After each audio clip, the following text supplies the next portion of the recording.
My name is Jeffrey Bell, and I'm a general surgeon with Washington Regional Medical Center. So a hernia is a defect in generally a connective tissue layer that separates one part of the body from another.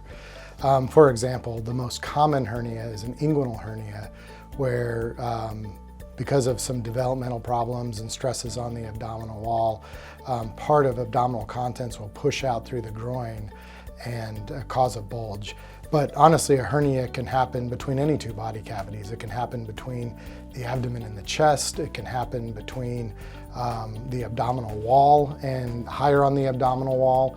It can even happen inside the abdomen, where part of abdominal contents will herniate through other abdominal contents to create a problem.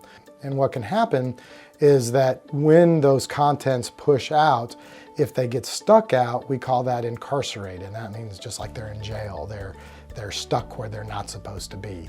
And if the hernia becomes incarcerated, what can happen is the contents of the hernia can become strangulated.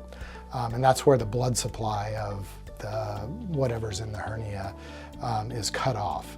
And when that happens, it can become a life-threatening emergency. Now, the good news is that doesn't happen super frequently, but the bad news is over the long term, it can happen with enough regularity that it's a real health problem.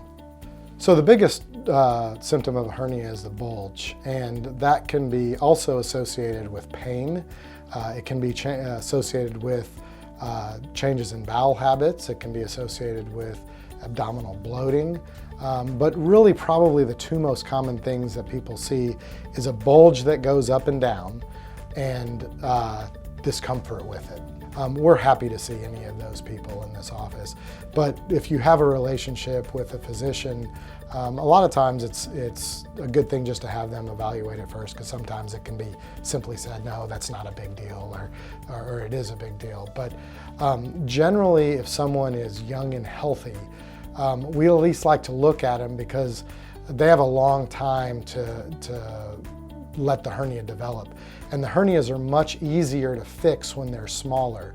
And when they're easier to fix, the risk of them coming back is much lower.